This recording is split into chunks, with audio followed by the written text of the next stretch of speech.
Recording studio Ekangar सराय। ससुरवा में तू रखल ही यार गे छौरी, ससुरवा में तू रखल ही यार गे छौरी, तो तू कुमार में होमी के ताना छिंदार गे छौरी, तो तू कुमार में होमी के ताना छिंदार गे छौरी।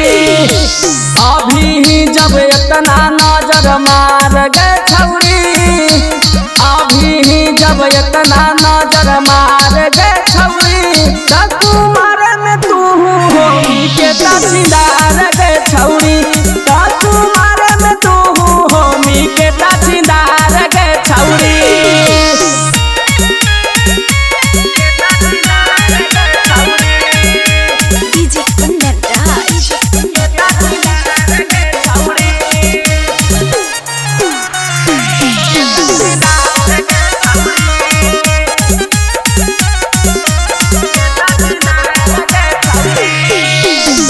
भतारा के भेज दही कमैला बहरा बागे, घरवा में लेके रोज सुता हिला भरा बागे हे गे।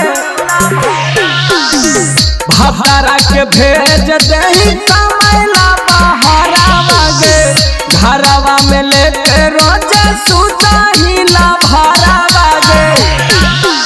ओकरे संगे घुमाही बाजार गे छौरी, ओकरे संगे घुमाही बाजार गे छौरी, तो कुमार में तू होमी के ताछीदार गे छौरी, तो कुमार में तू होमी के ताछीदार गे छौरी।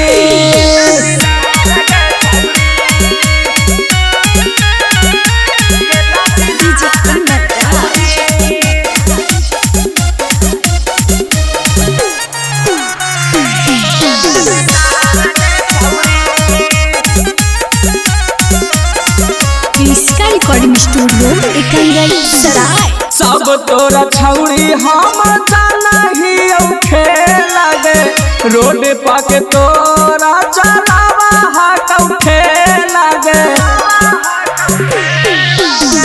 सब तोरा छौरी हम जानही खेला गे, रोड पाके तोरा चलावा हाथ खेला गे।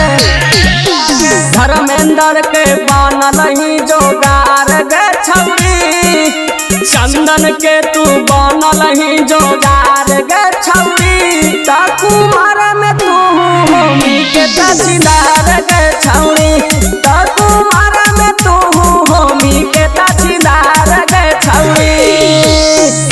रिकॉर्डिंग स्टूडियो एकंगर सराय।